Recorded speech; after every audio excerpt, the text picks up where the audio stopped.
Paguei os R$ 250.000 dos empréstimos da minha filha. Trabalhei turnos duplos durante anos, comendo arroz e feijão, só para que ela pudesse começar a vida sem dívidas. No dia em que precisei de R$ 500 para meus remédios do coração, ela me olhou sem pestanejar e disse: Mãe, com 78 anos, para que você quer continuar gastando dinheiro? E enquanto eu estava à beira da morte, ela ficou com a minha casa. Tenho 78 anos, e hoje vou te contar como a filha por quem sacrifiquei minha vida inteira me deixou morrer na porta da minha própria casa. Mas antes de chegar a essa traição, preciso que você entenda tudo o que dei por ela. Meu nome é Esperança. Que ironia, não é? Porque por muito tempo perdi toda a esperança na humanidade, no meu próprio sangue. Deixe-me levar você 15 anos atrás, quando Natália, minha única filha, entrou correndo em nossa casinha na Vila Madalena, em São Paulo, com uma carta nas mãos. Seus olhos brilhavam com uma emoção que fazia anos eu não via nela. Mãe, fui aceita na faculdade de medicina. Lembro que estava preparando cuscuz com ovo no fogão, o cheiro de manteiga enchendo a cozinha. Larguei tudo e a abracei tão forte que podia sentir seu coração batendo contra o meu peito. Minha menina ia ser doutora. Depois de ficar viúva aos 51, depois de limpar escritórios durante anos, depois de vender coxinha nos fins de semana, finalmente algo bom chegava à nossa vida. Você conseguiu, meu amor. Estou tão orgulhosa. O que eu não sabia era que aquela carta de aceitação vinha com um preço. R$ 250.000 em empréstimos estudantis, 6 anos de curso, livros, uniformes, materiais, transporte.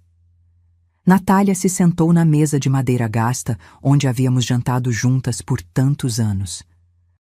Mãe, é muito dinheiro. Talvez não seja o momento... Não diga bobagens, eu a interrompi.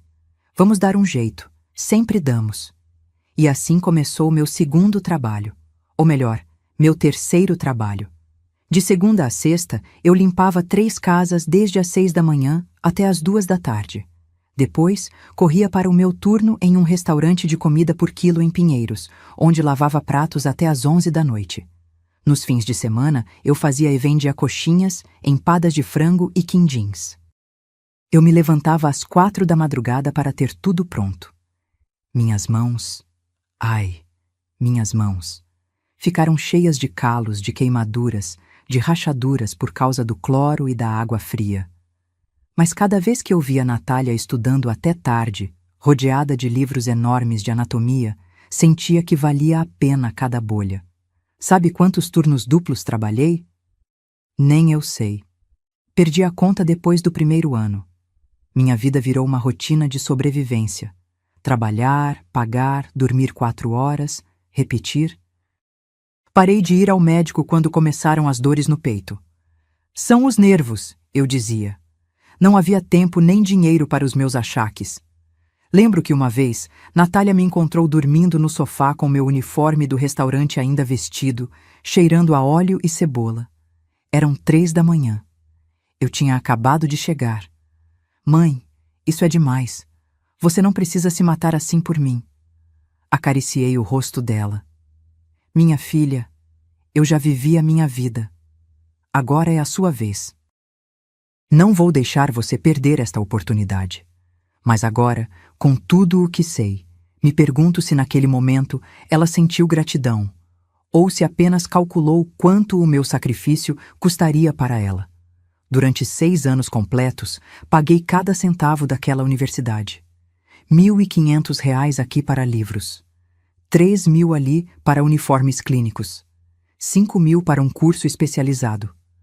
Quando não dava, eu penhorava coisas. Primeiro foi o cordão de ouro que meu falecido marido me deu no nosso aniversário. Depois, os brincos de prata da minha mãe. Eu comia arroz e feijão quase todos os dias. Arroz branco com um ovo frito, se desse sorte. Café preto com pão do dia anterior que me davam na padaria da esquina. Às vezes, Dona Carmela, minha vizinha, me deixava um prato de feijoada na minha porta porque tinha sobrado. Ambas sabíamos que era mentira, mas eu aceitava com toda a dignidade que me restava. Natália se formou com honras. Eu a vi cruzar aquele palco com a beca branca e o capelo, recebendo seu diploma de médica cirurgiã. Chorei tanto que quase não podia vê-la. Eram lágrimas de orgulho, de alívio, de esgotamento. Conseguimos, mãe. Conseguimos juntas. Juntas. Essa palavra me deu forças para seguir. Depois vieram mais 3 anos de especialização, mais R$ 150.000 em dívidas. Nessa época eu tinha 70 anos e meu corpo começava a me cobrar a fatura de tanto abuso. Mas eu não podia parar. Faltava tão pouco. Finalmente, aos meus 73 anos, fiz o último pagamento. R$ 400.000 no total. Cada centavo ganho com o suor da minha testa enrugada e minhas mãos destruídas. Natália já era uma cardiologista estabelecida, trabalhando no Hospital Sírio-Libanês, em Leblon. Tinha se casado com Rodrigo, um arquiteto com bom sobrenome e melhor conta bancária. Eles viviam em uma casa linda no Morumbi. Tinham 2 filhos, Sebastião, de 14, e Mirella, de 12. Eu continuava na minha casinha da Vila Madalena, a mesma casa onde Natália cresceu, onde o pai dela morreu de infarto quando ela tinha 15 anos. 2 quartos pequenos, um quintal com minha laranjeira e meus gerânios, e aquela cozinha onde eu ainda podia sentir o cheiro dos cafés da manhã que preparei durante toda a minha vida. Pensei que finalmente poderia descansar. Que Natália, agora bem-sucedida e sem dívidas, me ajudaria um pouco. Não esperava que me sustentasse, só... Sabe? Que me ligasse mais, que me visitasse, que perguntasse como eu estava. Mas as visitas foram se espaçando. Primeiro era uma vez por semana, depois a cada 15 dias. Depois só em feriados, e sempre com pressa. Desculpa, mãe, tenho uma cirurgia amanhã cedo. Mãe, as crianças têm lição de casa. Mãe, Rodrigo e eu temos um jantar importante. Eu assentia, sorria, preparava a comida favorita deles nas poucas horas que me davam. E quando eles iam embora, eu ficava sozinha naquela casa que de repente parecia grande demais, silenciosa demais. Mas eu não reclamava. Porque uma boa mãe não pede nada em troca. Ou era o que eu pensava. Até que meu coração começou a falhar de verdade. E descobri que ela já tinha começado a planejar como se livrar de mim. Mas essa parte vem depois. Se você quer saber como minha própria filha me traiu da maneira mais cruel que possa imaginar, fique até o final desta história. Porque preciso que alguém saiba a verdade. E se alguma vez você sentiu que deu tudo por alguém que não valorizou, esta história também é para você. Inscreva-se no canal para continuar acompanhando histórias reais que precisam ser contadas. A história continua. Natália não se arrepende e a traição se intensifica, culminando no roubo da casa após o infarto de Esperança. Ela é internada em uma clínica de repouso em Bangu, mas com a ajuda de um ex-advogado e uma enfermeira, a idosa reúne provas e recupera a casa, desmantelando a vida de Natália. O valor da casa que Natália planejava usar era de R$ 1.500.000. Eu acreditava que estava construindo o futuro dela. Na verdade, estava financiando a minha própria destruição. Durante os primeiros meses após terminar de pagar suas dívidas, me senti leve pela primeira vez em 15 anos. Como se tivesse carregado um saco de cimento nas costas por tanto tempo que já não lembrava como era andar ereta. Natália parecia a filha perfeita aos olhos de todos. Bem-sucedida, elegante, sempre com as palavras certas nas reuniões de família. Quando minha prima Conceição perguntava por ela, eu estufava o peito de orgulho. É cardiologista, sabia? No Hospital Sírio-Libanês. Atende só pacientes importantes. O que eu não contava era que fazia 2 meses que eu não a via. Os telefonemas foram se tornando mais espaçados, mais frios. Quando eu ligava, ela sempre atendia com aquele tom que você conhece quando alguém está ocupado e você é uma interrupção. Mãe, estou com um paciente, te ligo depois. Mas o depois nunca chegava. Quando finalmente nos víamos, algo tinha mudado no olhar dela. Já não era a menina que me abraçava com gratidão. Era uma mulher apressada, olhando o relógio a cada 5 minutos, suspirando quando eu falava sobre a laranjeira ou sobre Dona Carmela. Mãe, você não devia mais trabalhar tanto. Na sua idade, você já fez o suficiente. Essa frase. A primeira vez que a escutei, me encheu de ternura. Pensei que ela se preocupava comigo, que finalmente queria retribuir algo de tudo o que dei. Quão ingênua eu fui. Um domingo, 3 meses depois do último pagamento da dívida, Natália veio me visitar com Rodrigo e as crianças. Era raro que viessem todos juntos. Preparei feijoada, arroz com alho, couve refogada e farofa. Levantei às 5 da manhã para que tudo estivesse perfeito. Sebastião e Mirella mal me abraçaram antes de pegar seus celulares e se sentar na sala. Rodrigo foi amável, como sempre, mas distante. Natália inspecionava a casa com um olhar que eu não soube decifrar naquele momento. Mãe, esta casa está ficando muito grande só para você. Eu servi um copo d'água. Minhas mãos tremiam um pouco. Ultimamente, tremiam com frequência. É o meu lar, meu amor. Você cresceu aqui, aqui. Sim, eu sei. Ela me interrompeu com um sorriso que não chegava aos olhos. Mas pense bem. 2 andares, escadas, esse quintal que precisa de manutenção. É muito trabalho para uma mulher da sua idade. Rodrigo tossiu, incomodado. Natália lançou-lhe um olhar rápido que eu não conseguia interpretar. Além disso, mãe, com todo o esforço que você fez por mim, já é hora de você descansar, de viver tranquila, sem preocupações. Lá estava de novo essa frase. Você já fez o suficiente. Como se minha vida útil tivesse chegado ao fim. Como se eu tivesse cumprido minha função e agora estivesse sobrando. Mas eu ainda não via a armadilha. Naquela noite, depois que foram embora, deixando a cozinha cheia de louça suja que lavei sozinha, sentei no sofá da sala.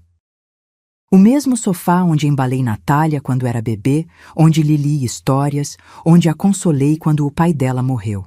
Algo pesado se instalou no meu peito. Não era só cansaço, era uma sensação que eu não queria nomear ainda. Nas semanas seguintes, Natália começou a me visitar com mais frequência. Mas não para passar tempo comigo. Vinha com pretextos. Mãe, deixe-me revisar seus documentos. Você precisa ter tudo em ordem. Mãe, onde você guarda a escritura da casa? Devia estar em um lugar seguro. Mãe, você devia fazer um check-up médico completo. Eu pago. Essa última oferta me surpreendeu. Era a primeira vez em anos que ela se oferecia para pagar algo para mim. Eu aceitei, porque realmente me sentia mal. As dores no peito haviam se tornado mais frequentes. Eu me cansava subindo as escadas. Às vezes me faltava o ar só de estender a roupa. É só estresse acumulado, mãe. Anos de trabalho excessivo. Ela disse enquanto dirigia sua caminhonete nova a caminho do hospital. Mas vamos te examinar bem para ter certeza. Fizeram exames que eu jamais poderia pagar sozinha. Eletrocardiogramas, análise de sangue, radiografias. Natália conhecia todos os médicos. Eles a tratavam com deferência, com respeito. Doutora Natália, que prazer vê-la por aqui. Eu me senti orgulhosa de novo. Essa era minha filha, a menina por quem sacrifiquei tudo. Uma semana depois, ela me ligou para me dar os resultados. A voz dela soava estranha, controlada. Mãe, preciso que você venha ao meu consultório. Temos que falar sobre o seu coração. O diagnóstico foi como um balde de água fria. Insuficiência cardíaca em estágio inicial. Nada crítico ainda, mas eu precisava de medicamentos, controles periódicos, cuidados. E quanto custa o tratamento? Perguntei, sentindo que o chão se movia sob meus pés. Natália fechou a pasta de resultados, encostou-se em sua mesa, aquela mesa de mogno com o nome dela gravado em uma placa dourada. Doutora.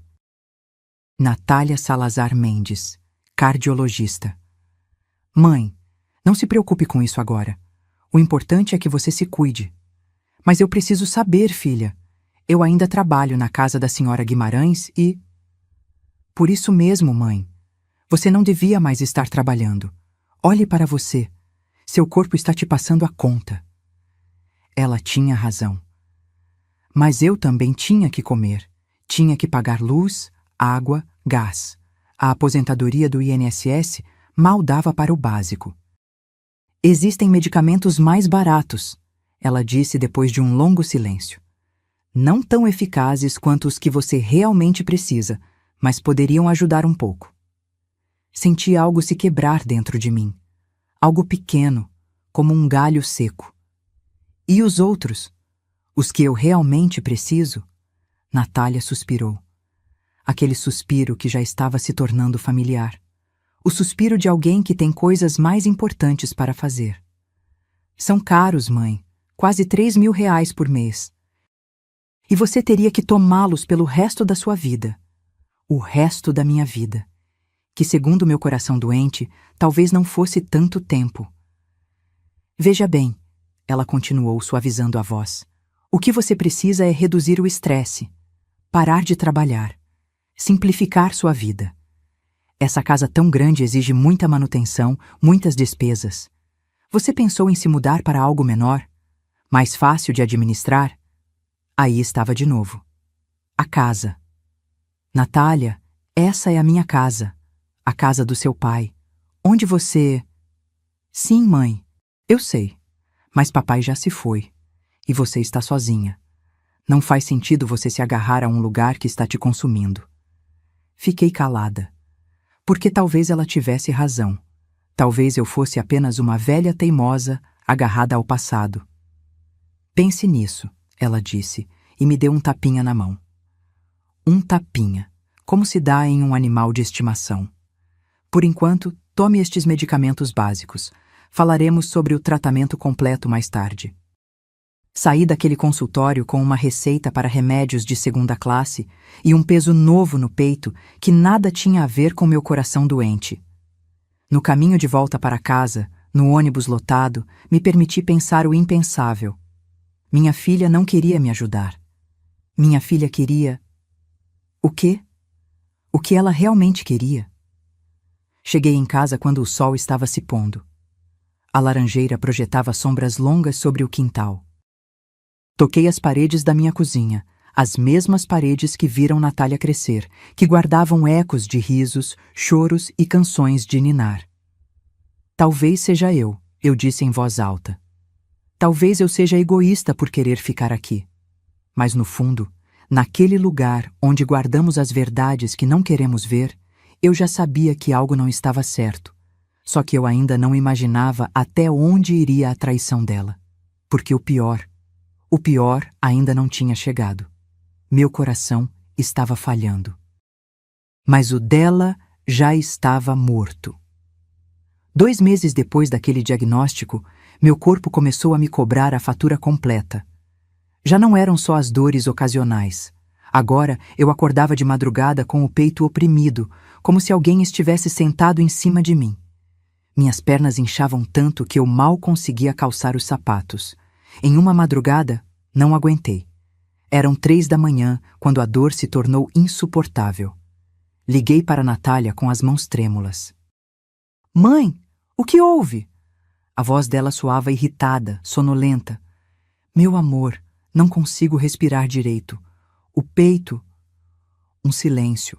Depois um suspiro longo. Você já tomou suas pílulas? Sim, mas... Então é ansiedade, mãe. Respire fundo. Você não pode ficar me ligando a essa hora por causa de qualquer incômodo. Eu tenho uma cirurgia às 7 da manhã. E desligou. Fiquei sentada na beira da minha cama, com o telefone na mão, sentindo que me afogava. Não por falta de ar. Por algo muito pior. Na manhã seguinte, Dona Carmela me encontrou desmaiada no quintal. Foi ela quem chamou a ambulância. Foi ela quem me acompanhou ao hospital público. Não, Natália. Quando minha filha finalmente chegou ao hospital, 6 horas depois, trazia aquela expressão que eu já conhecia bem. Aborrecimento disfarçado de preocupação. Mãe, eu disse que eram nervos. Olha todo o alvoroço que você causou. O médico que me atendeu falou claro. Minha insuficiência cardíaca havia progredido. Eu precisava do tratamento completo. 3.000 reais mensais em medicamentos. Controles a cada 2 semanas. mudanças imediatas no estilo de vida.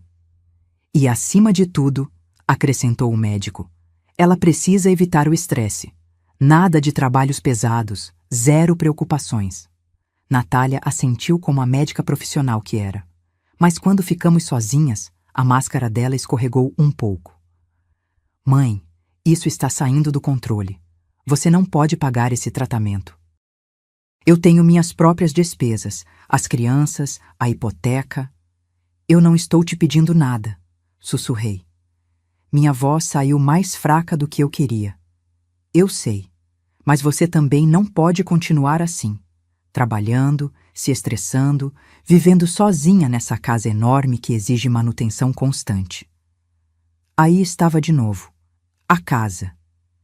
Eu estive pensando, ela continuou, aproximando a cadeira.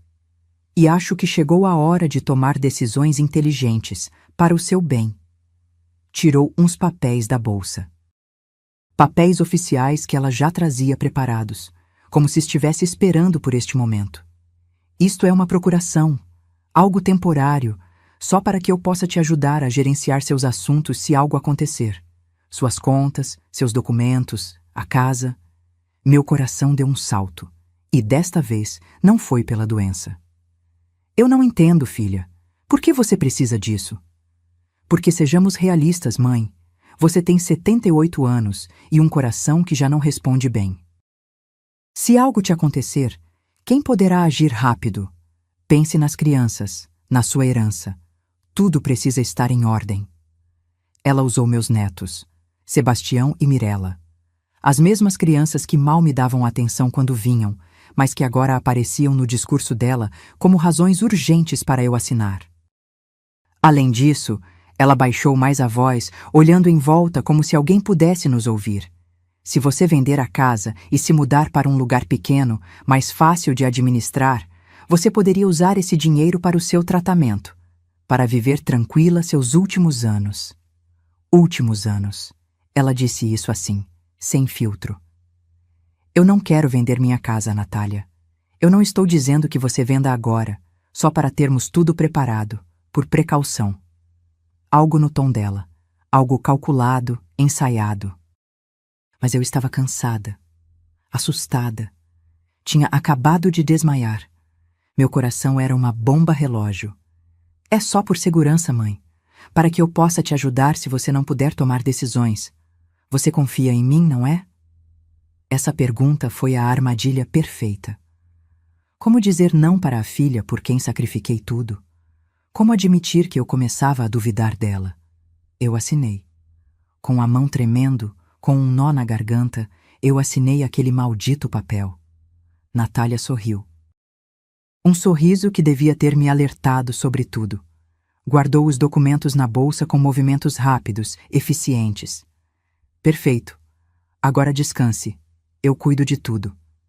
Naquela noite, sozinha na minha cama de hospital, com o som das máquinas apitando ao meu redor, lembrei de algo que tinha esquecido, ou que tinha querido esquecer. 2 semanas antes, quando Natália revisava meus documentos importantes, ela encontrou minha aliança de casamento. Aquele anel de ouro branco com um pequeno diamante que meu marido me deu há mais de 50 anos. Mãe, você ainda usa isso? Pesa muito para seus dedos inchados. Ela pegou o anel entre os dedos, avaliando-o como quem avalia a mercadoria. Você devia guardá-lo em um lugar seguro. Ou melhor, vamos vendê-lo. Você poderia conseguir uns 4.000 reais. Ajudaria com suas despesas. Eu o tirei naquela tarde. Eu disse sim, porque precisava de dinheiro para a consulta que se aproximava. Porque ela me convenceu de que era o lógico. Eu a vi levar o anel, o último pedaço físico do meu casamento, da minha juventude, de quando alguém me amou sem me pedir nada em troca. Fique tranquila, mãe, eu consigo o melhor preço. Nunca vi esse dinheiro. Quando perguntei semanas depois, ela disse que tinha usado para pagar umas despesas urgentes minhas que ela tinha coberto. Nunca especificou quais. Agora, deitada naquela cama de hospital, entendi finalmente o que estava acontecendo. Minha filha não estava cuidando de mim. Ela estava me despojando, lenta, metodicamente, com a precisão de uma cirurgiã que sabe exatamente onde cortar. E eu tinha acabado de lhe dar o bisturi legal para terminar o trabalho. Ela me convenceu de que era para o meu bem, enquanto planejava ficar com tudo. Saí do hospital uma semana depois, com uma sacola cheia de medicamentos baratos e um papel assinado que tirava o controle da minha própria vida. Embora eu ainda não soubesse. Natália se tornou mais presente, mas não da maneira que uma mãe desejaria. Ela vinha para revisar coisas, para mexer em papéis, para tirar fotos dos cantos da minha casa com o celular. Só documentando o estado atual, mãe. Para o seguro. Que seguro? Ela nunca explicou. Uma tarde, ela chegou com Rodrigo e um homem que apresentou como um avaliador de propriedades. Não me perguntou se podiam entrar. Simplesmente entraram. O homem percorreu minha casa com um tablet, anotando, medindo paredes, avaliando cada canto como se eu não estivesse ali, como se a casa já não fosse minha. Mãe, é só para ter uma ideia do valor. Por via das dúvidas. Por via das dúvidas o quê? Mas eu já não perguntava. Porque toda vez que eu o fazia, Natália suspirava com aquele cansaço que me fazia sentir como um fardo. O avaliador foi embora deixando uma pasta. Natália aguardou rápido, mas consegui ver o número. 1.500.000 reais. Naquela noite, não consegui dormir. Minha casinha valia aquilo. O lugar onde criei minha filha sozinha. Onde sobrevivi à morte do meu marido. Onde cada parede guardava lembranças que não tinham preço. Aos domingos, Natália começou a trazer Sebastião e Mirella com mais frequência. Mas algo havia mudado na forma como me tratavam. Vó, é verdade que você vai se mudar logo? Perguntou Mirella enquanto brincava com o celular, sem sequer olhar para mim. Mudar? Não, meu amor. Quem te disse isso?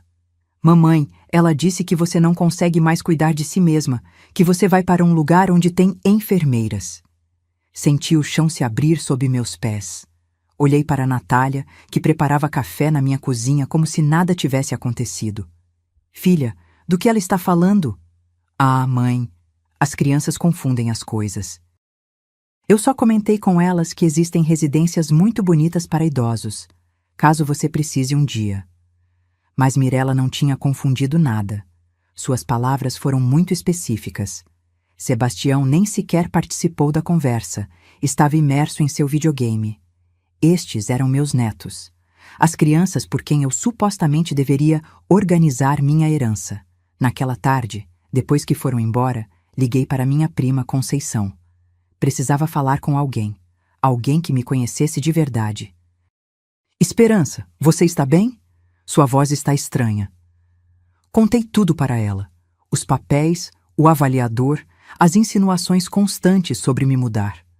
Conceição ficou em silêncio por um longo tempo. Prima, não estou gostando nada disso. Natália está planejando alguma coisa. Não diga isso. Ela é minha filha. Está apenas preocupada comigo. Preocupada? Uma filha preocupada te ajuda com seus remédios, não te pressiona para que assine papéis. Tenha muito cuidado, Esperança. Muito cuidado. Mas eu continuava sem querer ver, porque aceitar a verdade significava aceitar que eu havia sacrificado 15 anos da minha vida por alguém que só esperava que eu morresse para ficar com o pouco que eu tinha. Na semana seguinte, Natália chegou com uma pasta nova. Sorria, mas era aquele sorriso profissional que usava com seus pacientes. Mãe, encontrei a solução perfeita. Olhe, eram folhetos de residências para idosos. Lugares com nomes bonitos: Entardecer Dourado, Jardins da Paz, Vila Esperança. Este é muito bom. Tem enfermeiras 24 horas, refeições incluídas, atividades recreativas e o melhor, custa só R$ 8.000 por mês. Com o que conseguirmos com a venda da casa, você poderia pagar anos completos adiantado e ainda sobraria para o seu tratamento médico. Cada palavra foi como uma facada.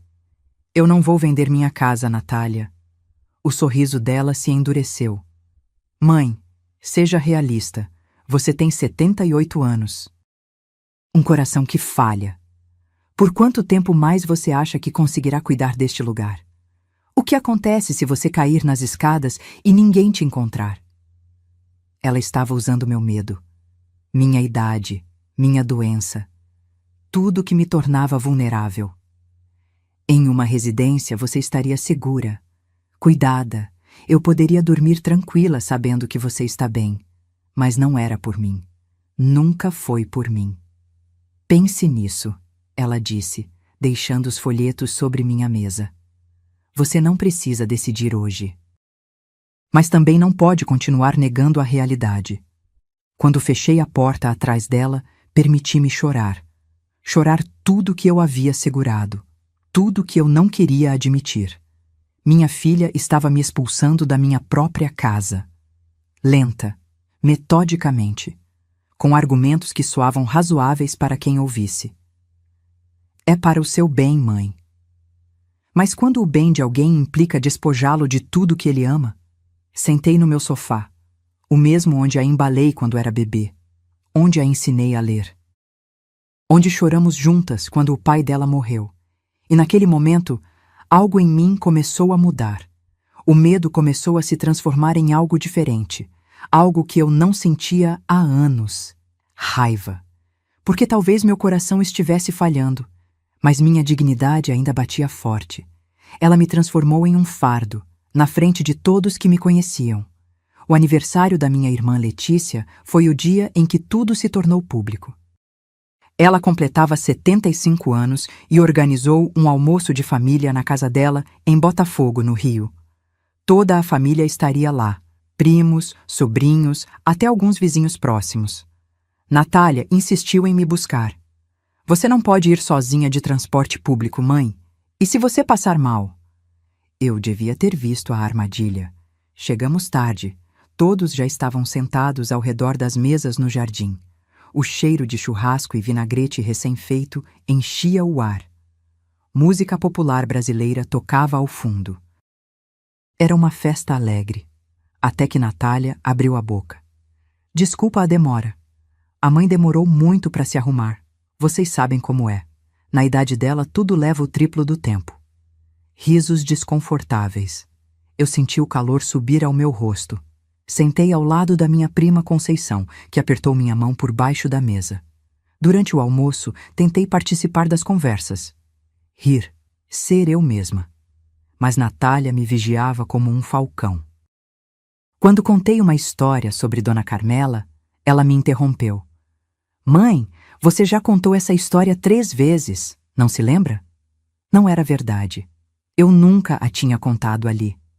Mas todos me olharam com aquela expressão. Aquela mistura de pena e desconforto que as pessoas demonstram quando acham que você está perdendo a cabeça. Ah, desculpa, murmurei, baixando o olhar para o meu prato. Mais tarde, minha sobrinha Gabriela perguntou sobre minha casa, sobre minha laranjeira. Antes que eu pudesse responder, Natália interveio. Ai, Gabi, é melhor não perguntar muito sobre isso. A mãe fica sentimental. Ela está em um processo difícil de aceitar que tem que abrir mão de certas coisas. Conceição largou o garfo com força.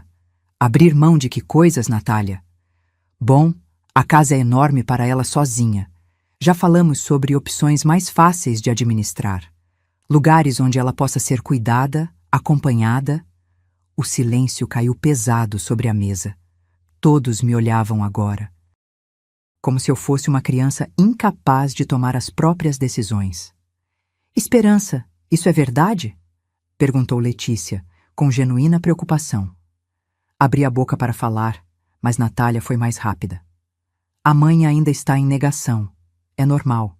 Os idosos se apegam às suas rotinas, mesmo que sejam perigosas para eles. Eu, como médica, vejo isso o tempo todo.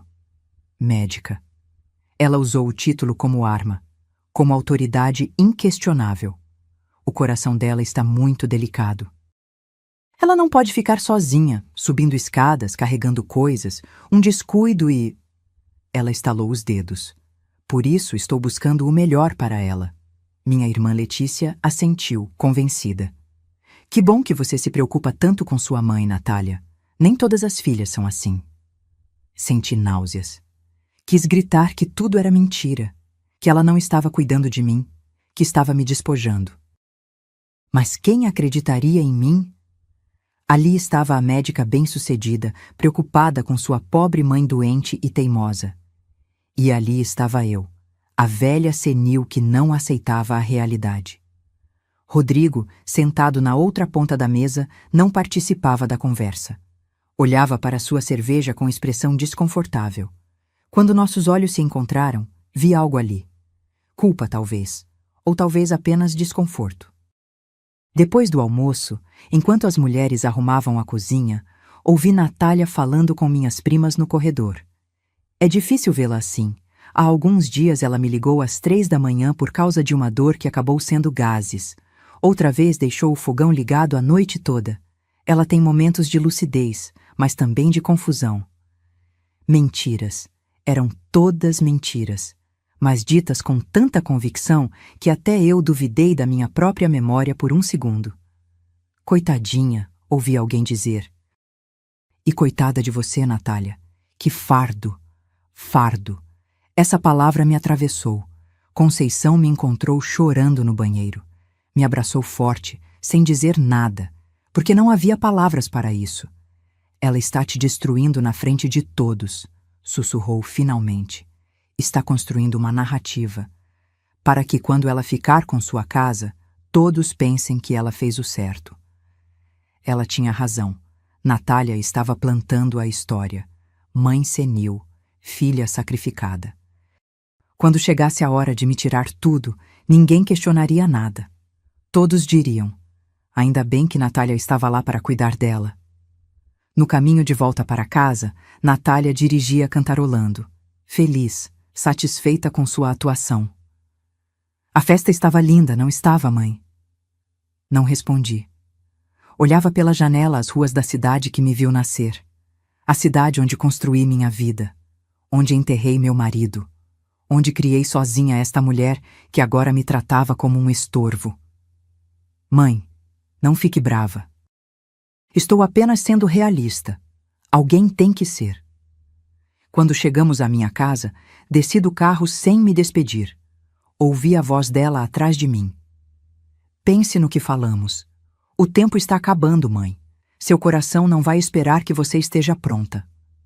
Fechei a porta, encostei-me nela e pela primeira vez na minha vida senti medo real da minha própria filha, porque ela já não se escondia, já não disfarçava. A humilhação pública tinha sido a forma dela me dizer: não me importo mais com o que você pensa.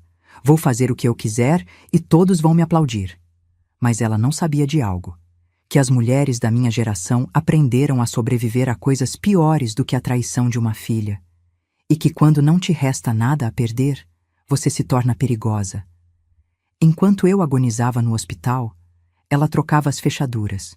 Tudo aconteceu numa noite de outubro. Lembro-me da data exata, 17 de outubro. Porque foi o dia em que quase morri e o dia em que perdi o meu lar. Naquela tarde eu me senti estranha, um peso esmagador no peito que não passava com os comprimidos, suor frio, tontura. Liguei para a Natália 3 vezes. Ela não atendeu. Às 9 da noite, a dor se tornou insuportável. Liguei para Dona Carmela com o último fôlego que me restava. Dona Espe, meu Deus, não se mexa, vou chamar a ambulância. A próxima coisa de que me lembro são luzes brilhantes, vozes distantes, o som agudo de uma sirene. E escuridão. Acordei 3 dias depois na terapia intensiva. Tubos por toda parte. O bip constante das máquinas. Uma enfermeira verificando meus sinais vitais. Calma, senhora. A senhora teve um infarto grave. Está estável agora, mas foi muito sério. Natália chegou no 4º dia. Não no primeiro, nem no segundo. No 4º. Ela usava óculos escuros, embora estivéssemos dentro do hospital. Sentou-se ao lado da minha cama com aquela expressão que eu já conhecia. Preocupação ensaiada. Mãe, você nos deu um susto terrível. Onde você estava? Minha voz saiu rouca, apenas um sussurro. Eu estava em um congresso médico no Nordeste. Vim assim que pude. Mentira. Dona Carmela me disse depois que tinha ligado para ela na mesma noite do meu infarto. Natália optou por não vir. Os dias seguintes foram uma névoa de dor, medicamentos e solidão. Rodrigo veio uma vez, incomodado, com flores que deixou sobre a mesa sem dizer muito. As crianças nunca apareceram. Só Dona Carmela vinha diariamente. Trazia caldo, penteava meu cabelo, segurava minha mão. Sua filha é médica e eu, que mal terminei a escola, sou quem cuida da senhora. Que ironia, não é, Dona Espe? Natália aparecia de vez em quando, sempre com pressa, sempre olhando o telefone, sempre com aquele ar de estar fazendo um grande sacrifício. Fiquei 12 dias hospitalizada. 12 dias entre a vida e a morte. 12 dias nos quais, soube depois, Natália esteve muito ocupada. No dia em que recebi alta, Dona Carmela foi quem me buscou. Natália tinha uma cirurgia urgente. Rodrigo ofereceu o carro, mas ela precisava dele. Chegamos à minha casa ao entardecer. A laranjeira estava linda com a luz dourada do sol. As buganvílias da minha vizinha espreitavam por cima do muro. Tudo parecia igual. Até que tentei abrir a porta. A chave não entrava. Tentei de novo. Nada. Dona Carmela, algo está errado. Ela tentou também. A fechadura havia sido trocada. Um frio percorreu meu corpo que nada tinha a ver com o clima. Toquei a campainha. Ninguém respondeu. Bati na porta. Silêncio. Isso não pode estar acontecendo, murmurei, sentindo que minhas pernas falhavam. Liguei para Natália. Ela atendeu no quarto toque. Mãe, o que houve? Não consigo entrar na minha casa. A fechadura... Ah, sim. Eu mandei trocar. Por segurança. Enquanto você estava no hospital, eu não podia deixar a casa vulnerável. E as minhas chaves? Um silêncio. Demasiado longo. Estão comigo, mas mãe, precisamos conversar. Você não pode mais viver sozinha. O infarto foi um aviso claro. Natália, abra a porta. É a minha casa. Mãe, acalme-se. Não é bom que você se altere. Olhe, eu já falei com um advogado. Com a procuração que você assinou, eu tenho autoridade para tomar decisões sobre a propriedade se sua saúde estiver em risco. E claramente está. O mundo parou. Dona Carmela me segurou porque eu estava literalmente caindo. O que você fez? O que eu devia ter feito há meses. Transferi a casa para o meu nome. É legal, mãe. Está tudo em ordem. Eu fiz o melhor para você. Eu não conseguia respirar. O peito ardia de novo. Eu te encontrei um lugar perfeito, uma residência em Bangu, limpa, segura, com enfermeiras. O primeiro mês já está pago. Você pode se instalar amanhã. Natália, por favor. Isso não é negociável, mãe. Você quase morreu. Você quer que da próxima vez te encontrem 3 dias depois, dura no chão da sua casa? Porque é isso que vai acontecer. Cada palavra era um tapa. Passo amanhã às 10 para te levar para conhecer seu novo lar. Arrume só o necessário. Roupas, documentos pessoais. O resto eu resolvo. Natália, você não pode fazer isso comigo. Já está feito, mãe. E no fundo, quando a birra passar, você vai me agradecer. E desligou. Fiquei ali, parada em frente à porta da minha própria casa. A casa que paguei com 40 anos de trabalho. A casa onde enterrei minha juventude, meus sonhos, meu casamento. Dona Carmela chorava ao meu lado. Isso não pode ser legal, não pode. Mas era, porque eu assinei, porque confiei, porque fui uma tola que acreditou que o amor de mãe era correspondido. Naquela noite, dormi no sofá de Dona Carmela. Ela me emprestou um pijama, preparou chá de camomila, me deixou chorar no ombro dela, até que não me restassem mais lágrimas. Amanhã vamos a um advogado, ela me disse. Isso não vai ficar assim. Mas eu sabia a verdade. Natália era médica, respeitada, com recursos. Eu era uma velha doente que tinha assinado papéis sem ler direito. Quem acreditaria em mim? Minha filha havia me expulsado da minha própria casa enquanto eu agonizava em um hospital. E o pior, fez isso com total frieza. Como se eu já estivesse morta. Fui trancada como lixo. Mas minha mente nunca esteve mais clara. A residência Novo Amanhecer não tinha nada de novo nem de amanhecer. Era um prédio cinzento de 3 andares em um bairro esquecido de Bangu, com grades enferrujadas e um cheiro de desinfetante barato que não conseguia esconder outros odores piores. Natália me deixou na entrada com 2 malas. É temporário, mãe, até você se estabilizar. Mentira número 1000. Fui designada para um quarto no 2º andar. 12 metros quadrados que eu dividia com outra idosa chamada Socorro, que não parava de rezar o terço em voz alta dia e noite. Uma cama dura, um armário minúsculo, uma janela com vista para o estacionamento de uma padaria. Isso era tudo. Os primeiros dias foram um inferno silencioso. Eu passava o tempo sentada na beira da minha cama, olhando para as paredes verde hospital, sentindo minha alma se apagar pouco a pouco. A comida era horrível.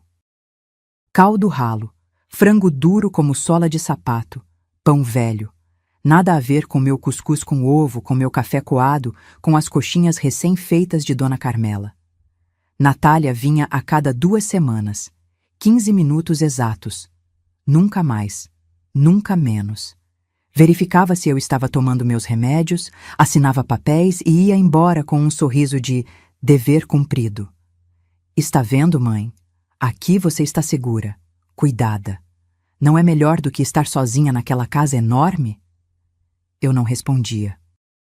Não tinha mais forças para lutar, mas então conheci seu Estevão. Era um homem de 82 anos, magro, com um bigode branco perfeitamente aparado e olhos azuis que ainda brilhavam com inteligência. Usava uma bengala de madeira elegante e sempre vestia camisa, mesmo que fosse só para descer ao refeitório. Encontrei-o uma tarde no pequeno jardim dos fundos da residência. Eu estava sentada em um banco, vendo as horas passarem sem sentido. Posso? Ele perguntou, apontando para o espaço ao meu lado. Assenti sem muita vontade. Ele se sentou com um suspiro, pegou um lenço e limpou os óculos. Eu detesto este lugar, ele disse sem preâmbulos, mas suponho que a senhora também. Algo no tom dele me fez sorrir pela primeira vez em semanas. É tão óbvio. Minha senhora, a senhora tem cara de quem foi roubada na vida. Eu sei porque eu tenho a mesma cara. E assim começou nossa amizade. Seu Estevão tinha sido advogado trabalhista por 40 anos. A esposa dele morreu há 5 anos. Seu único filho, engenheiro bem-sucedido em Porto Alegre, o colocou na residência para o próprio bem e ficou com o apartamento dele em um bairro nobre de São Paulo. Vendeu por R$2 milhões, me dá R$1.500 por mês para minhas despesas. Sabe quanto custa este lugar? R$8.000. Ele paga o resto e fica com tudo o que sobra. Era a minha história. Com outros nomes, outros números, mas o mesmo roteiro. Durante as semanas seguintes, seu Estevão se tornou meu confidente. Contei tudo a ele. Os 15 anos de sacrifício, os empréstimos pagos, a procuração, minha casa roubada. Ele me escutava com atenção de advogado, tomando notas mentais. Esperança, o que fizeram com a senhora é abuso patrimonial. Possivelmente fraude. Essa procuração que a senhora assinou era temporária e específica, não dava a ela o direito de transferir propriedades. Mas eu assinei... Assinou sob pressão, enquanto estava doente e vulnerável. Isso pode ser contestado. Pela primeira vez em meses, senti algo parecido com esperança. Também conheci Lupita, uma enfermeira de 35 anos que trabalhava no turno da noite. Era a única funcionária que nos tratava como pessoas e não como móveis. Em uma madrugada, ela me encontrou chorando no corredor. Eu não conseguia dormir. Os roncos de socorro e o peso da minha perda me sufocavam. Dona Espe, o que aconteceu? Eu contei tudo a ela. Entre lágrimas e raiva contida, contei tudo. Lupita apertou minhas mãos. Minha avó passou por algo parecido. Meu tio tirou o terreno dela no interior. Ela morreu de tristeza 6 meses depois. Não deixe que isso aconteça com a senhora. Mas o que posso fazer? Não tenho dinheiro para advogados, não tenho forças. A senhora tem razão. E tem testemunhas. Eu a vi. A senhora está lúcida, clara. Se sua filha diz que está senil, é mentira. E isso pode ser provado. Seu Estevão, Lupita e eu começamos a nos reunir em segredo. No jardim, durante as noites, quando os outros dormiam. Precisamos documentar tudo, dizia seu Estevão. Cada visita da sua filha, cada palavra que ela diz. E precisamos encontrar testemunhas que confirmem o estado da sua casa, o valor real, as circunstâncias da transferência. Eu conheço advogados, ele acrescentou. Bons, daqueles que lutam por causas perdidas, mas precisamos construir um caso sólido. Pela primeira vez em meses, meu cérebro começou a funcionar de novo. Eu não era a velha vencida que Natália queria que eu fosse. Eu era a esperança. A mulher que sobreviveu à morte do marido, que criou uma filha sozinha, que trabalhou turnos triplos sem quebrar. E se eu conseguir superar tudo isso, eu conseguiria superar isto. O que eu preciso fazer? Perguntei com uma voz que eu não ouvia há tempos, uma voz firme. Seu Estevão sorriu. Primeiro, parar de chorar e começar a documentar. Segundo, contatar pessoas que possam testemunhar a seu favor. Terceiro, ele fez uma pausa dramática. Fazer sua filha confiar tanto que ela cometa um erro. Lupita pegou o celular. E eu posso gravar, quando ela vier, quando ela falar, tudo o que precisarem. Algo mudou em mim naquela noite. A dor se transformou em determinação, a tristeza em estratégia. Natália havia tirado minha casa, mas não minha dignidade, e muito menos minha capacidade de lutar. Parei de chorar e comecei a documentar cada mentira. Seu Estevão me arranjou um bloco de notas pequeno. Aqui a senhora vai anotar tudo. Datas, conversas, promessas quebradas, tudo. Eu me tornei a detetive da minha própria vida. Primeira missão: conseguir cópias dos documentos que assinei. Seu Estevão tinha um contato no cartório de registro que, por R$ 500, nos tirou cópias da procuração e da transferência de propriedade. Quando lemos, seu Estevão bateu na mesa com fúria contida. Eu sabia, esta procuração era temporária. 6 meses no máximo, e apenas para gestões médicas e bancárias básicas. Nunca lhe deu autoridade para transferir propriedades. Isto é fraude pura. Então eu posso recuperar minha casa? Se provarmos que houve coerção, abuso de confiança e que a senhora estava vulnerável, sim. Mas precisamos de mais do que isto. Lupita acabou sendo uma aliada inestimável. Quando Natália vinha me visitar, ela encontrava razões para estar por perto, organizando medicamentos, verificando sinais vitais. Sempre com o celular no bolso, gravando. Em uma dessas visitas, Natália reclamou com a diretora da residência. Minha mãe precisa de mais sedativos, ela fica ansiosa, combativa, não quer aceitar a realidade dela.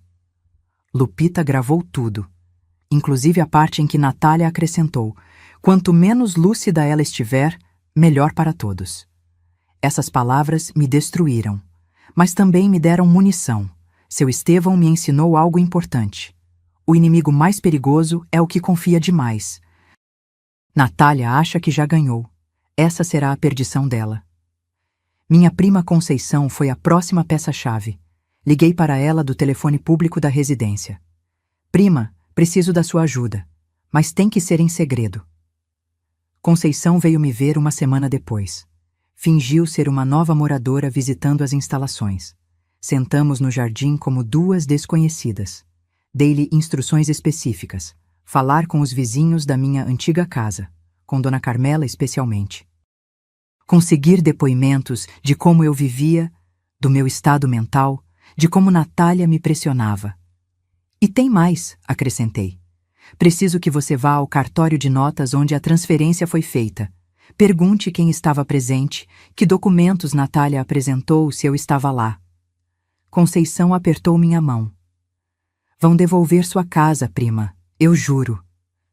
2 semanas depois, Conceição voltou com uma informação que mudou tudo.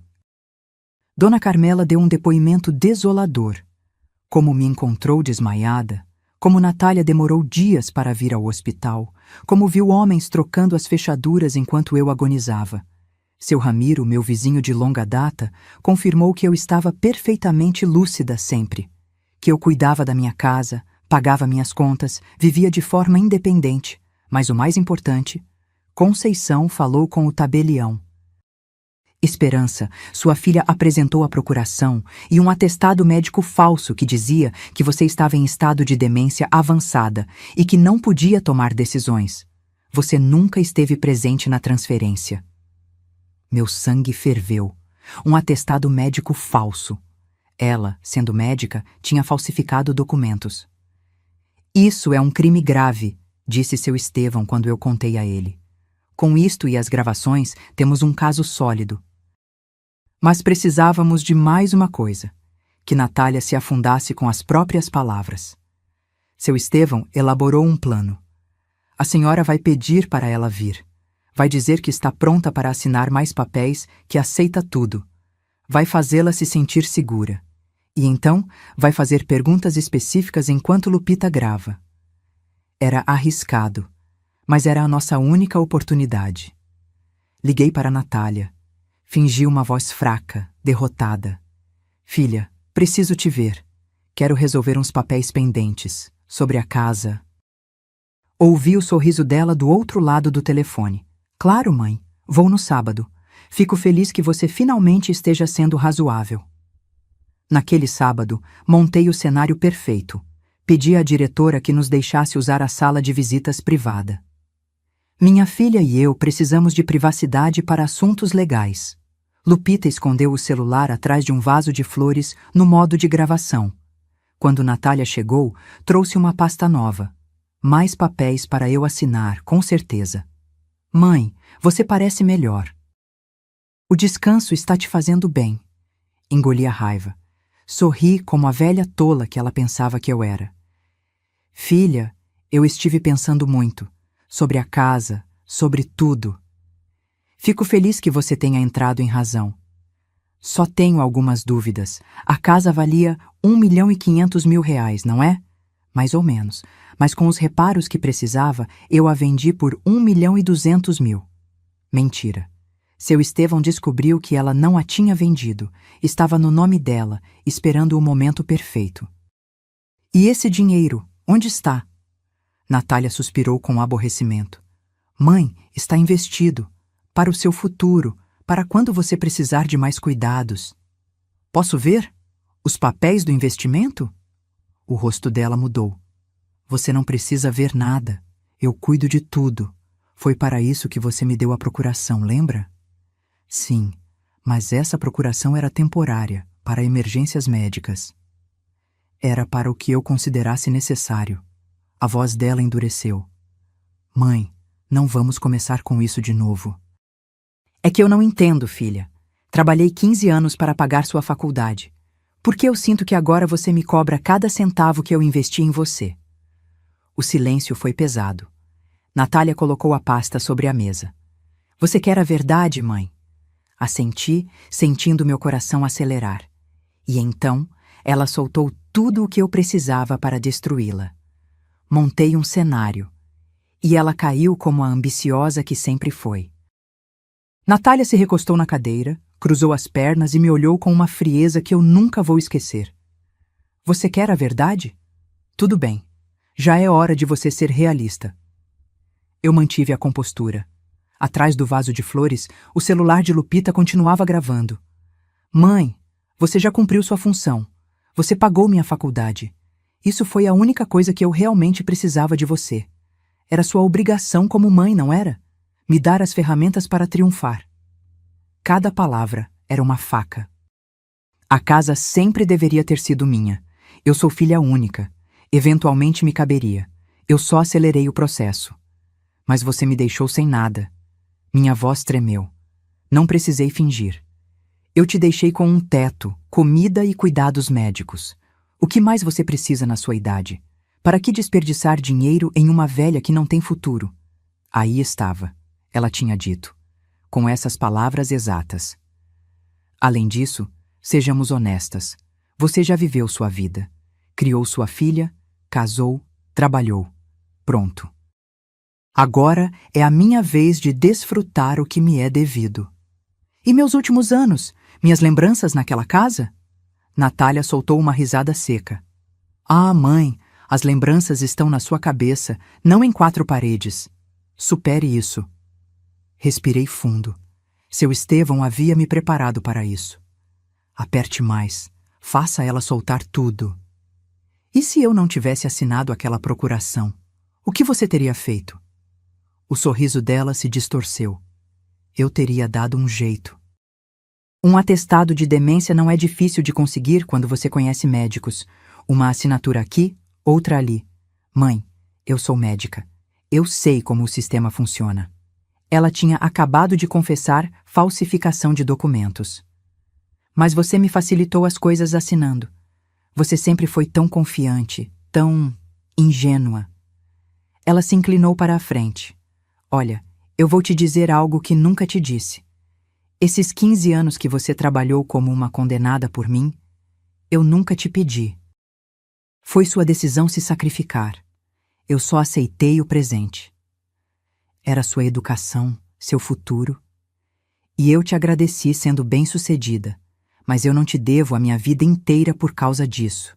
Eu não vou ser sua pensão nem sua companhia, porque você decidiu investir em mim. As lágrimas escorriam pelo meu rosto, mas não eram de tristeza, eram de raiva contida. As crianças, Sebastião e Mirella, o que você disse a eles sobre mim? A verdade. Que você é velha, que sua mente falha, que é melhor que você esteja onde te cuidam. Eles entendem. Eles não precisam de uma avó senil na vida deles. Senil? Natália, eu estou perfeitamente bem. Ah, é? Ela riu com crueldade. Então, por que você está trancada aqui? Por que você assinou tudo que eu coloquei na sua frente? Por que ninguém da família te defende? Ela se levantou, pegou a bolsa. Porque todos sabem que eu fiz o certo. A pobre Natália, carregando a mãe doente. Que sacrifício, que dedicação. Ninguém questiona nada. Ela caminhou em direção à porta, mas parou. Ah, e sobre o dinheiro da casa. Não está investido para você. Eu o usei como entrada para um apartamento na praia. Em Trancoso, na Bahia. Rodrigo e eu precisávamos de um lugar para passar férias. Você não precisa mais de férias, mãe. Você só precisa de um lugar para morrer tranquila. Abriu a porta. A gente se vê daqui a 2 semanas, ou talvez 3. Minha agenda é muito apertada. E foi embora. Fiquei sentada, tremendo, mas não de medo, de poder. Lupita entrou correndo 2 minutos depois. Eu tenho tudo, cada palavra, dona Espe. Seu Estevão apareceu atrás dela. Ele estava escutando do corredor. É o suficiente, com isso a afundamos. Conceição também estava lá. Tinha vindo para dar apoio moral. Chorava de indignação. Essa desgraçada. Como alguém pode ser tão cruel com a própria mãe? Naquela noite, no meu quarto compartilhado com Socorro e seus terços infinitos, eu ouvi a gravação completa. Cada palavra venenosa, cada confissão arrogante. Natália havia caído na armadilha perfeita. A soberba dela a cegou tanto que ela não viu o golpe chegando. Seu Estevão trouxe seu contato. O advogado Marcial Freitas, um homem de 60 anos, grisalho, com cara de bulldog e reputação de nunca perder casos de abuso patrimonial. Ele ouviu a gravação em silêncio. Quando terminou, tirou os óculos e os limpou, lentamente. Senhora Esperança, isto é ouro puro. Confissão de fraude, falsificação de documentos médicos, abuso patrimonial agravado, esbulho. Sua filha não só vai perder o caso, ela pode enfrentar acusações criminais. Criminais? Ela é médica. Falsificar atestados médicos é um crime grave. Ela pode perder o registro profissional, a carreira dela. Senti um pequeno lampejo de dúvida. Era minha filha, afinal. Mas lembrei das palavras dela. Uma velha que não tem futuro. Quanto tempo vai levar? Perguntei. Com estas provas, os depoimentos e a documentação que já reunimos, podemos apresentar a ação judicial esta semana. O processo legal normal levaria meses, mas com evidência tão contundente, posso pedir medidas cautelares imediatas. O que isso significa? Que podemos congelar a casa, impedir que ela a venda ou a hipoteque enquanto o caso é resolvido. E, com sorte, ter uma sentença em 3 ou 4 meses. 3 ou 4 meses. Parecia uma eternidade. Mas depois do que havia acontecido, eu podia esperar. Vamos fazer isso, eu disse com uma firmeza que não sentia há anos. Seu Estevão sorriu. Aí está a esperança que eu conheci, aquela que não desiste. Assinamos os papéis naquela mesma tarde. A ação judicial foi apresentada na segunda-feira seguinte. E eu me preparei para a guerra, porque Natália não sabia com quem tinha se metido. Ela achou que tinha destruído uma velha fraca, mas acordou uma leoa. A justiça não veio do céu. Eu a construí com minhas próprias mãos trêmulas. A notificação legal chegou às mãos de Natália em uma terça-feira de manhã. Ela estava em seu consultório quando o oficial de justiça tocou à porta. Eu soube porque ela me ligou 30 minutos depois, furiosa como eu nunca a tinha escutado. Que diabos você fez, mãe? A voz dela tremia de raiva. Eu mantive a calma. Seu Estevão havia me treinado para este momento. Recuperar o que é meu, Natália. Você tem ideia do que acabou de fazer? Do ridículo que você vai me fazer passar? Eu sou uma profissional respeitada. Você é uma ladra, e agora todo mundo vai saber. Silêncio mortal do outro lado. Você vai se arrepender disso. Eu vou provar que você está demente, que te manipularam, que... Eu tenho gravações, Natália, de tudo o que você disse, de como confessou que falsificou documentos, de como me chamou de velha sem futuro. Eu a ouvi respirar forte. Depois ela desligou. O advogado Freitas havia feito um trabalho impecável. A ação judicial incluía esbulho, fraude, abuso patrimonial agravado, falsificação de documentos e violência patrimonial contra idoso. As medidas cautelares funcionaram. A casa ficou congelada. Natália não podia vendê-la, alugá-la, nem hipotecá-la até que o caso fosse resolvido. Mas o melhor veio depois. Rodrigo me ligou 2 dias após a notificação. A voz dele soava cansada, envergonhada. Dona Esperança, eu preciso falar com a senhora. A sós. Nos encontramos em uma cafeteria perto da residência. Rodrigo tinha olheiras profundas, o cabelo desgrenhado. Não era o homem impecável que eu conhecia. Eu não sabia de nada, ele disse antes de se sentar. Eu juro pelos meus filhos que eu não sabia como ela a tinha tratado. A casa, os documentos falsos, nada. Como é possível? Você vive com ela. Natália me escondeu tudo. Me disse que a senhora tinha assinado voluntariamente, que estava feliz na residência. Eu quis acreditar nela. Ele baixou o olhar. Mas quando a ação chegou e eu li as acusações, eu a confrontei. E o que ela disse? Ficou louca. Gritou que a senhora era uma ingrata, que depois de tudo o que ela fez pela senhora, a senhora a pagava assim. Eu disse a ela, o que você fez por ela? Ela pagou sua faculdade completa. Rodrigo tirou um envelope de sua pasta. Encontrei isto no escritório dela, documentos que ela pensava em usar na defesa, o atestado médico falso que ela apresentou ao tabelião, e-mails onde ela cotava o apartamento em Trancoso usando o dinheiro da sua casa. Tudo. Ele me passou o envelope. Minhas mãos tremeram ao abri-lo. Por que você está me dando isso? Porque eu também tenho uma mãe. E se alguém fizesse o que Natália fez com a senhora, eu gostaria que essa pessoa pagasse. Além disso, ele fez uma pausa longa. Sebastião e Mirella ficaram sabendo de tudo. Eles ouviram a gravação que a senhora apresentou na ação. E como eles estão? Destroçados. Mirella não fala com a mãe. Sebastião está fazendo terapia. Isso partiu o coração deles ao saber que a avó precisava deles, e eles acreditaram nas mentiras. As lágrimas vieram sem aviso. A culpa não é deles. Eu sei. Por isso quero que a senhora saiba que eles vão testemunhar a seu favor se for necessário. E eu também. Rodrigo se tornou testemunha-chave. Ele, que tinha vivido de perto a transformação de Natália em uma mulher fria e calculista. O julgamento foi marcado para meados de dezembro. 3 meses desde que apresentamos a ação. A sala estava cheia. Natália chegou com o advogado dela, um sujeito de terno caro que parecia mais vendedor do que litigante. Ela usava óculos escuros como se fosse vítima de algo. Eu cheguei com seu Estevão de um lado, Lupita do outro e Conceição atrás. Meu pequeno exército. O juiz era um homem de uns 60 anos, de aspecto sério. Ele ouviu primeiro a defesa de Natália.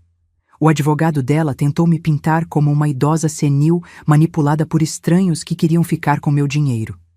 Que Natália havia agido por amor, protegendo meu patrimônio. Depois foi a nossa vez. O advogado Freitas apresentou as gravações. Naquela sala silenciosa, a voz de Natália ecoou como um trovão. Você já cumpriu sua função. Era sua obrigação como mãe. Não vou desperdiçar dinheiro em uma velha que não tem futuro. Eu vi Natália afundar na cadeira. Vi o advogado dela fechar os olhos, resignado. Depois vieram os depoimentos. Dona Carmela chorou, contando como me encontrou desmaiada. Seu Ramiro confirmou minha lucidez mental. Conceição narrou as manipulações sistemáticas. Mas o golpe final foi Rodrigo. Ele apresentou os documentos que Natália escondia. O atestado médico falso com a assinatura falsificada de um colega. Os e-mails sobre o apartamento em Trancoso. Tudo. Minha esposa não agiu por amor, disse Rodrigo com voz firme. Agia por ambição. E o pior é que destruiu a única pessoa que realmente a amou sem condições. Natália tentou falar. Gaguejou algo sobre mal-entendidos, sobre má interpretação. O juiz levantou a mão. Suficiente. Mirela e Sebastião estavam na sala. Mirela chorava em silêncio. Sebastião me olhava com uma mistura de vergonha e tristeza. Após 2 horas de apresentação de provas, o juiz se retirou para deliberar. Voltou 30 minutos depois. Examinei cuidadosamente toda a evidência apresentada. As gravações, os depoimentos, os documentos, e meu veredito é claro. Senti meu coração sair pela boca. A casa é devolvida à sua proprietária legítima, a senhora Esperança Mendes da Silva. Além disso, a ré deverá pagar uma indenização por dano moral de R$120 mil, mais as despesas médicas que a senhora Esperança teve que cobrir sozinha durante este período. Eu não podia acreditar no que estava ouvindo.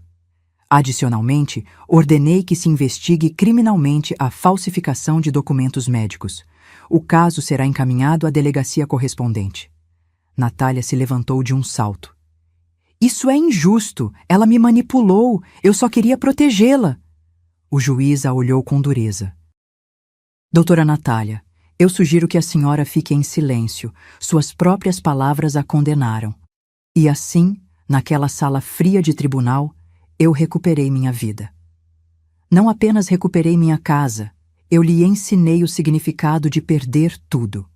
A sentença caiu como um martelo sobre a vida perfeita de Natália. E eu estive lá para ver como ela desmoronava peça por peça. O primeiro foi a reputação dela. O caso vazou para a mídia. Não com todos os detalhes, mas o suficiente. Médica despoja mãe doente de seu patrimônio. As manchetes foram impiedosas. Os colegas dela do hospital sírio-libanês ficaram sabendo. Os murmúrios começaram nos corredores. Os pacientes começaram a cancelar consultas. Quem quer ser atendido por uma médica capaz de fazer isso com a própria mãe? A direção do hospital pediu que ela tirasse um tempo. Eufemismo elegante para "não queremos seu escândalo aqui". A investigação criminal avançou rápido. O colega cuja assinatura ela falsificou no atestado médico apresentou queixa. O Conselho Regional de Medicina abriu um processo de revisão de seu registro profissional. Natália, a cardiologista bem-sucedida, a profissional respeitada, estava desmoronando. Mas o que mais lhe doeu foi perder a família. Rodrigo pediu o divórcio 2 semanas após o julgamento. Ele me contou quando veio me ajudar a mudar de volta para minha casa. Eu não posso continuar com alguém capaz disso. Os valores que eu pensava que compartilhávamos nunca existiram. E as crianças? Estão comigo. Natália pode vê-las, mas sob supervisão. Eles mesmos pediram que fosse assim. O dia em que voltei para minha casa foi agridoce. A propriedade estava intacta, mas parecia vazia, fria, como se os meses de abandono tivessem roubado a alma dela. Seu Estevão, Lupita, Conceição e Dona Carmela me ajudaram a limpar, a ventilar, a devolver a vida. Rodrigo trouxe móveis que Natália havia tirado. Sebastião e Mirela vieram ajudar também. Vó, nos perdoe, Mirela chorou nos meus braços. Nós acreditamos nas mentiras dela. Pensamos que a senhora... Shh, minha filha, vocês são vítimas também. Ela enganou a todos. Foi Sebastião quem me contou o pior, ou talvez o melhor, dependendo de como se olhe. A mamãe teve que vender o apartamento de Trancoso. Precisava de dinheiro para pagar a indenização da senhora e os advogados dela. Perdeu tudo o que investiu.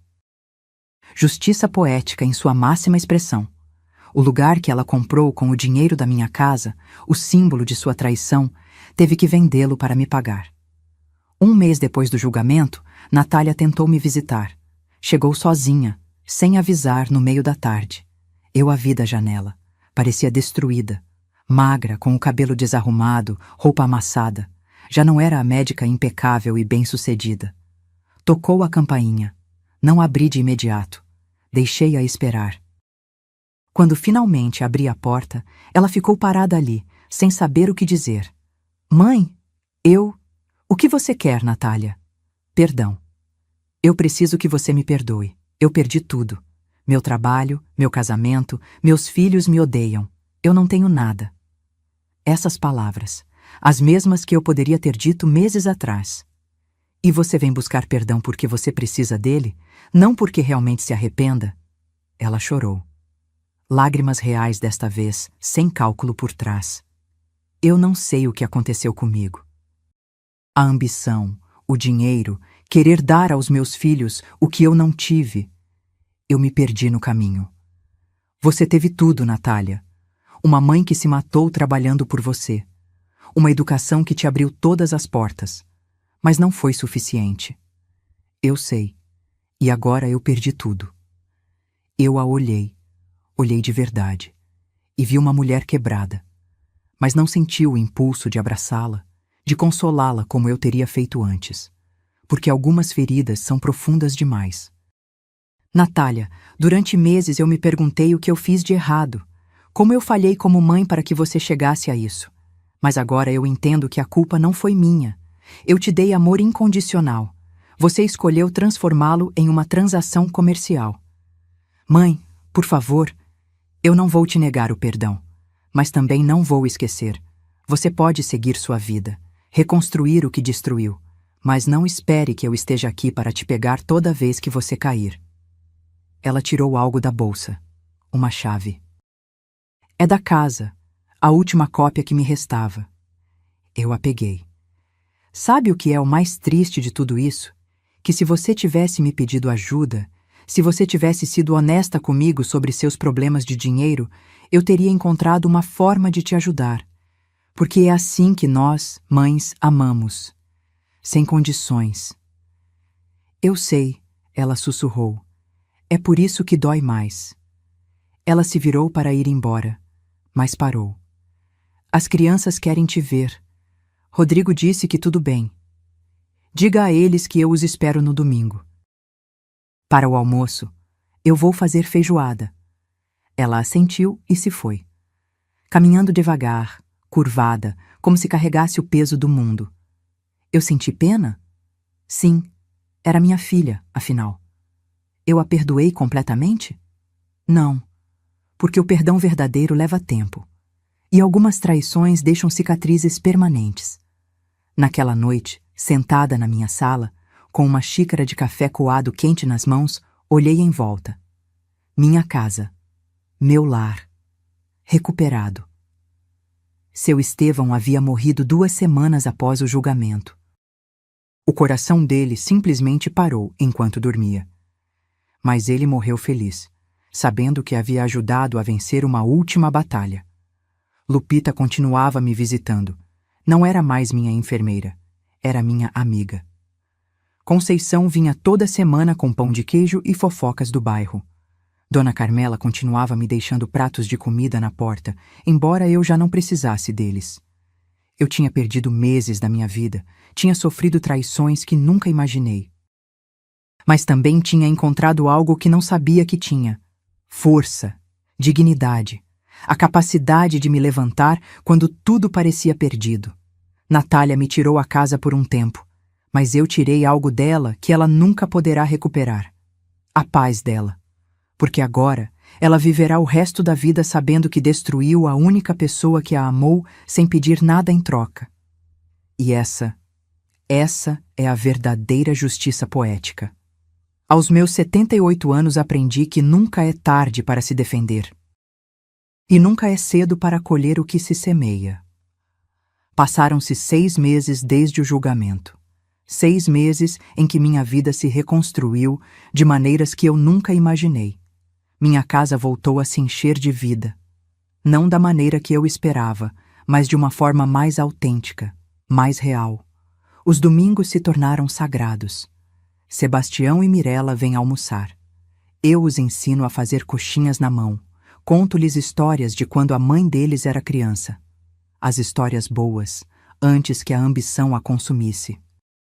Vó, por que a mamãe mudou tanto? Mirella me perguntou uma tarde enquanto moíamos o alho para o tempero.